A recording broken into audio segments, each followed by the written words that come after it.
It was 2007, and Carly Ryan was living every teenager's dream, or so it seemed. She had fallen head over heels for her boyfriend, Brandon Kane, and the two appeared to be the perfect match. Investigators would later say that Carly and Brandon shared everything in common: music, interests, and even a mutual love of the moody emo subculture that was all the rage back then. But as we've all learned the hard way at some point, some things really are too good to be true. Turns out Brandon had a few secrets, dark, sinister secrets, that Carly had no way of seeing coming. For months, Carly and Brandon's relationship seemed like it was straight out of a teenage rom-com, full of chats, shared playlists, and endless MySpace messages. But all that would come crashing down in February of 2007, when Carly went out with friends and never came home. That night, something truly terrifying happened, something no one, not even Carly's closest family, could have predicted. What's really chilling, though, is that Carly may have sensed something was off that day. Before leaving the house, she kept asking her mom, Sonya, for hugs, like she was holding on to every bit of comfort she could get. And her mom, well, she couldn't shake the feeling that something was wrong. But she chalked it up to teenage mood swings. Little did she know, that evening would mark the beginning of one of the most heartbreaking stories Australia had ever seen. Now, let's roll it back a bit. Who was Carly Ryan? Born in January of 1992 in Stirling, South Australia, Carly was raised by her mom, Sonya. The two were inseparable. Sonya was not just Carly's mom, but her rock, her confidant, her everything. And as for Carly's dad, he's a total mystery. And while we don't know what happened there, it's safe to say Sonya played both roles like a boss. Carly was growing up during a wild time for the internet. We're talking about the early days of MySpace, Zanga, AIM, and all the other cringeworthy platforms you're too embarrassed to admit you had an account on. It was basically a lawless digital jungle back then. No filters, no safeguards, and absolutely no way to know if the 17-year-old emo kid in your DMs was actually a 40-year-old dude with a van and a basement full of bad intentions. By 2006, Carly was in the thick of it, thriving in the online chaos while rocking the full scene kid aesthetic. Think teased black hair, studded belts, band tees, and a vibe so edgy you could cut glass with it. Carly was a fan of the emo punk trifecta: Black Veil Brides, Asking Alexandria, and Escape the Fate. Her world was all about deep lyrics, dark eyeliner, and the kind of rebellious energy only a teenager can pull off. And hey, no shade here, I still have Dying Is Your Latest Fashion on repeat. But here's the thing, for all her rebellious vibes, Carly was a smart, grounded kid. Her mom trusted. Sonya kept tabs on what Carly was doing online, not in a helicopter mom way, but in that cool, I'll let you breathe as long as you don't screw up kind of way. She knew Carly's friends, her favorite bands, her quirks, pretty much everything. But even the closest mother-daughter bond couldn't protect Carly from the darker side of the internet. One website Carly frequented was called ratmebody.com. Yeah, you heard that right. It was as bad as it sounds. Basically, people posted pictures of themselves and strangers rated their looks. Sounds harmless? Nope. It was a hotbed for creepy dudes looking to prey on young, vulnerable girls. And Carly, unfortunately, was one of them. To make matters worse, there were zero safeguards to stop predators from taking full advantage of the platform. Thankfully, this dumpster fire of a website has since been shut down, but not before it set off a chain of events that would change Carly's life forever. Carly was a regular teenager in so many ways. She was bold, passionate, and full of life. But growing up in the uncharted territory of the early internet put her at risk in ways no one could have imagined. Her story is a haunting reminder of how dangerous those MySpace-era days were, and just how far people would go to exploit the innocence of others. What happened to Carly wasn't just tragic, it was the stuff of nightmares. And trust me, we're just scratching the surface here. So buckle up, because this story is about to take a turn you won't believe. For Carly, this group of people and this lifestyle is what gave her a sense of purpose, a sense of belonging. She was known for being pretty active on the website vampirefreaks.com, which was another goth or emo website and store. Most of all, she would spend hours upon hours on MySpace. Her profile was pretty much everything you'd imagine it to be. It was full of gothic selfies, heaps of makeup, links to all of her favorite online forums, quotes from her favorite books. Typical MySpace stuff. By sharing her interest in this genre entertainment, Carly was able to make dozens of online friends. But there was one friend in particular who really caught Carly's interest, an 18-year-old named Brandon Kane. Brandon was a young musician who was born in Texas but had recently moved to Brisbane, Australia, the total opposite side of the country from Carly. The two immediately became friends as soon as they met. They liked all the same bands, had all the same interests. It was almost like they were meant to be. Before too long, their friendship grew into something more. Carly began to share stories of her new online friend with her real-life friends. It wasn't too long after this that Carly stopped referring to him as simply a friend, as he was now considered her boyfriend. All of Carly's closest friends knew about Brandon, and Sonya knew about him too. It seems that, in the early days of their relationship, Sonya was happy that her daughter had met someone that she could be so open with. Even though Brandon was a few years older, Sonya didn't find this too terribly concerning. She mentioned that she would look over Carly's shoulder from time to time to see what the two were chatting about, but she never noticed anything suspicious or anything that concerned her in any way.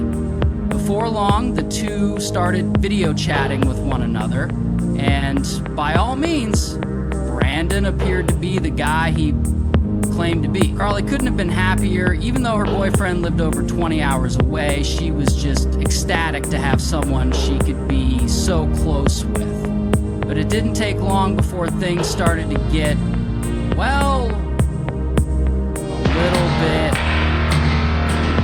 unusual. Brandon was quickly becoming the main focus of Carly's life. Whatever the two were up to, the other person was immediately informed about it. They shared everything with one another. What I found particularly fascinating is that, as we all know, most teenage relationships don't last too terribly long, especially online relationships. But Carly and Brandon managed to keep their relationship going for more than 18 months, even though they'd never even met in person. So, after they'd been chatting for about a year or so, Brandon wanted to introduce Carly to his father, Shane, and he did this over a video call. As time rolled on, Carly started talking about Shane more and more frequently. In fact, it didn't take long before Carly was talking about Shane just as much as she was talking about Brandon.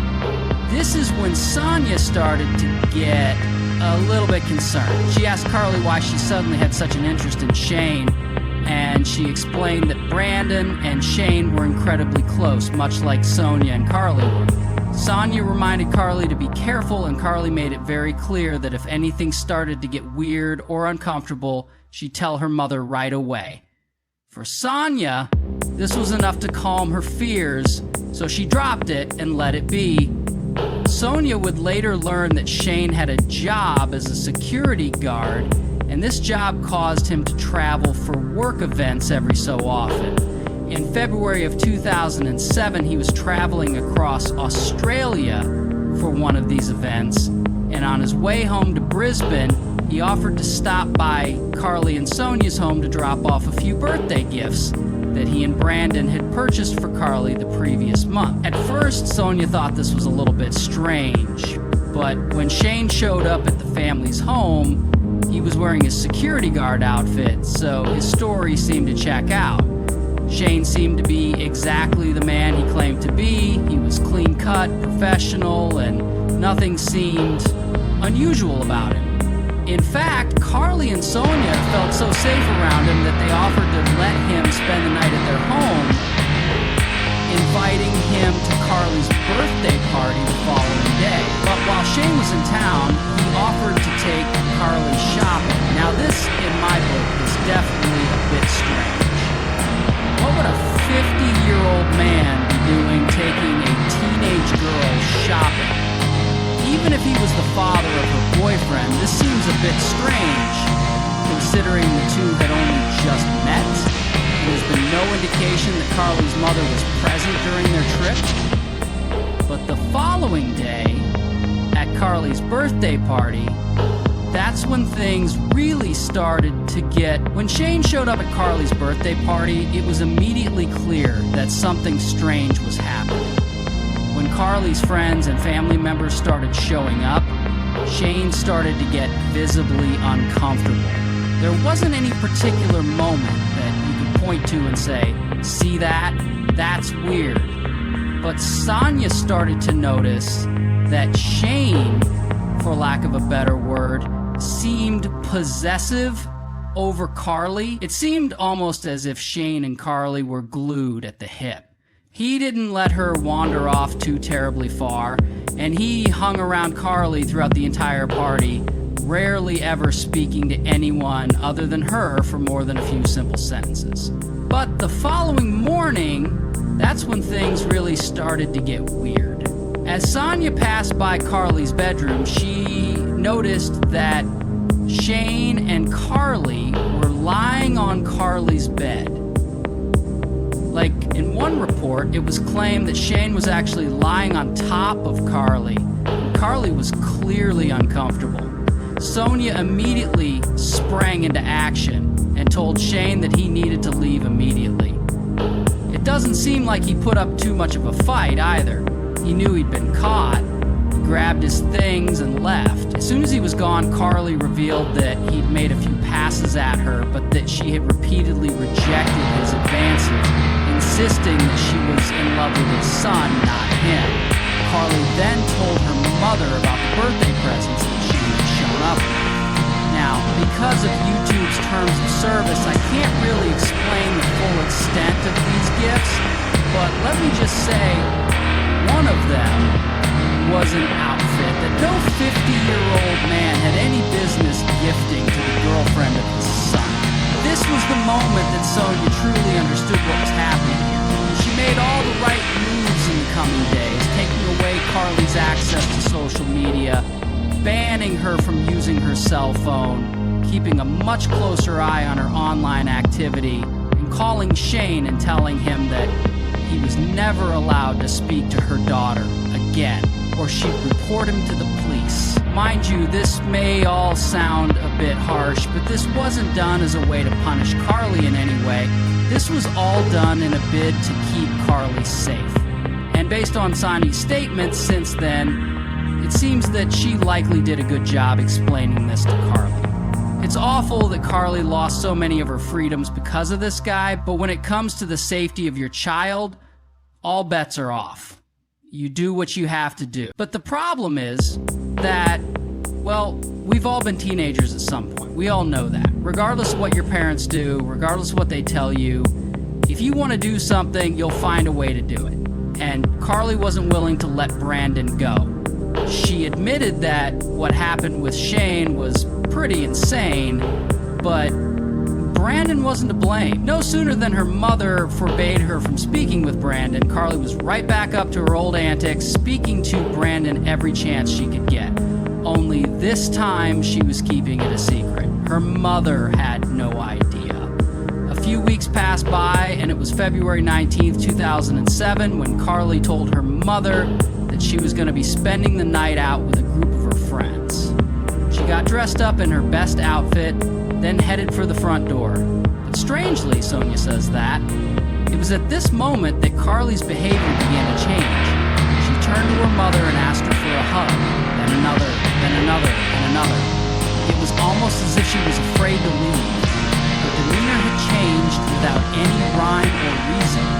Sonya didn't really know what this was all about, but what kind of mother would turn away hugs from her daughter? Carly's last words to her mother before she left were simply, "Love you, Mom." The door closed, and Carly was never seen again. Carly never returned home from her outing with her friends that evening. When she still hadn't shown up by the following morning, Sonya knew something had gone terribly wrong, and that's when she called the police to report her daughter missing. Every parent's worst nightmare, but for Sonya, her nightmare was about to get far, far worse. Sonya would be subjected to something that no parent should ever have to face. As she was pacing around the home, pleading for some sort of news about her doctor, she heard a knock at the door, followed by 2 police officers with sullen expressions. As we all know, this never means anything good.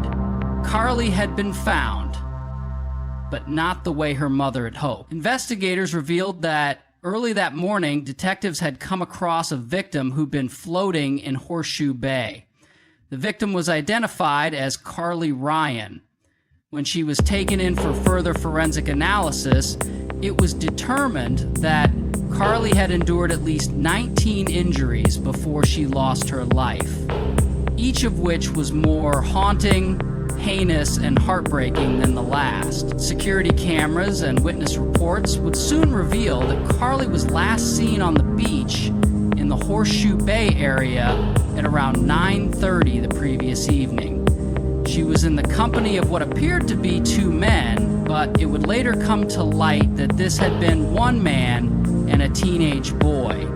They had arrived in the area in a blue vehicle, and it was this vehicle description that was used to track them down later on. As it would turn out, the 2 males who were seen in the CCTV security footage were none other than Shane and Brandon, except that's not entirely true.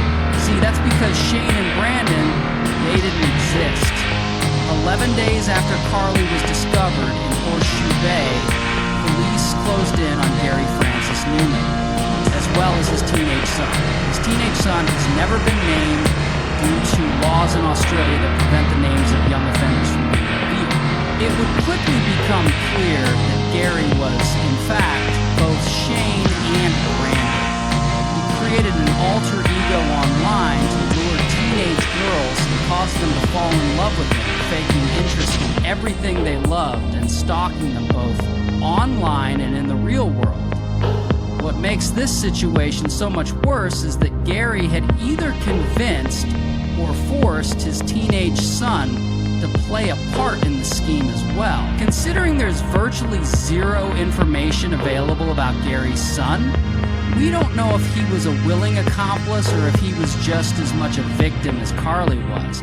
Basically, Garry was the one who was chatting with Carly for more than a year online, but anytime he needed to schedule a video call with Carly, he would ask his son to step in to make things seem more realistic. All the photos that had been shared between the 2 were also of his son. When Shane of Garry was forced to leave Carly's home after being caught lying in her bed, he was understandably upset. After all, he had been concocting this plan for more than a year and a half, and in the blink of an eye, it was all over. But he couldn't let this be the end. He needed to see Carly one final time, and this time, he would bring his teenage son along to help finish the job. Carly was lured out of her home that evening under the promise of finally being able to meet her online boyfriend in person for the first time. She lied to her mother and explained that she'd be going out with friends, but in reality, she was due to hang out with her boyfriend. Or so she thought. The thing is, Carly knew that something was fishy about this situation. She had seen all the red flags.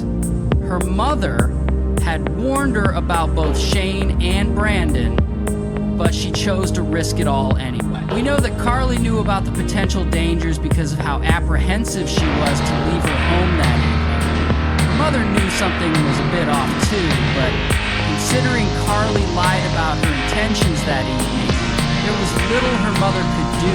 She was blissfully unaware of the the level of danger her daughter was about to put herself in. Now, don't think for 1 second that I'm blaming this on Carly. She was never anything more than a victim of this awful, heartless monster. I merely bring up the fact that she ignored all of the obvious signs of danger as a warning to parents or teenagers that when your gut tells you something is unsafe, it's probably because it's unsafe. If you smell smoke, there's probably a fire. We've been given the gift of gut feelings for a reason, and you should pretty much always trust them. But if you could imagine, this story is about to get a whole lot worse. If you remember, it was nearly 2 weeks after Carly was found in Horseshoe Bay that Garry's home was finally raided by the police. When detectives showed up at his home, Garry was actually in the middle of chatting up another teenage girl online. When his home was searched and investigators combed through every square inch of the place, they found a notebook that had documented at least 200 different aliases that Garry had been using online. From what I can tell, he used this notebook to help keep his story straight so that his victims wouldn't see right through his charade. Brandon and Shane had been just 2 of his names, less than 1% of his total list of characters. In this notebook, investigators found names, ages, occupations, interests, everything that related to each and every one of these characters he had created. If you consider that Garry used 2 aliases when speaking with Carly, that means that he could have had another 100 victims, assuming he pulled the whole father and son card for each one of them. In reality, this number of victims could be substantially higher. There's just no way to know for sure. So here's the part where it all comes crashing down. Investigators were able to get their hands on a gold mine. Garry's notebook. Yeah, that creepy, twisted little notebook. You know the one, filled with usernames, passwords, and every little detail of his fake online profiles. This was the key that unlocked the door to his entire twisted operation, and it gave investigators everything they needed to finally get him off the streets and behind bars.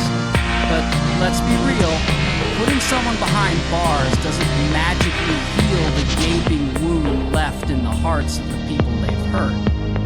Sure, Garry was convicted and sentenced to life in prison, but Sonya, Carly's mom, would never get her daughter back. The dinner table will forever have one less seat, and there's no punishment that can bring her back from that kind of grief. The woman's entire world crumbled the day she lost Carly. Her hopes, her dreams, her purpose, it's all gone.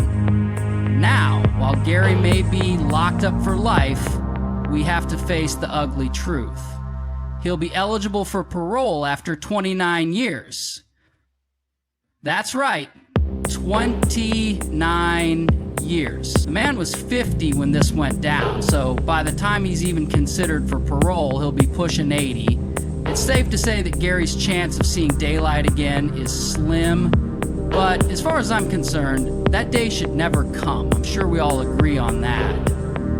And then, just to make this whole story even more disturbing, Garry's ex-wife spoke out after his conviction.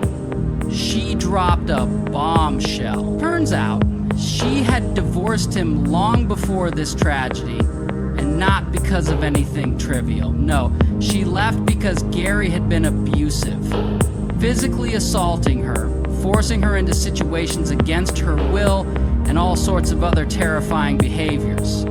But the real wake-up call came when Garry turned his attention to his own teenage daughter. That's when she knew she had to escape with their 3 kids. And so she did, but here's where it gets even darker. Garry didn't change. He didn't stop. He adopted a son of his own, a boy who tragically got caught up in Garry's sick online schemes.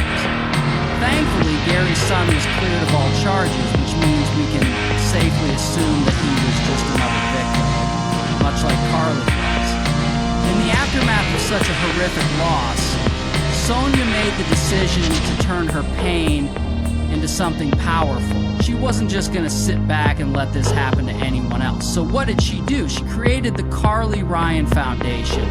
The foundation focuses on certified online safety programs, helping both kids and parents navigate the dangers of the internet. She even conducts seminars, real talk, aimed at educating families on how to protect themselves from online predators. This foundation is crucial, and it's one of the ways Sonya has fought to make sure no other family has to go through what she did.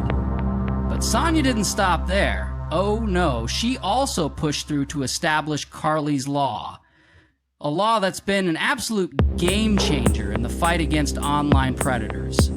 Under this law, prosecutors can charge and convict predators before they ever meet a child in person, simply based on chat logs and online interactions. If someone is misrepresenting their age online to a minor, boom, they're toast. Thanks to Sonya, this law has already saved countless lives, and it'll continue to protect kids from people like Garry. Without Sonya, there's no telling how many other innocent children could have fallen victim to predators like him.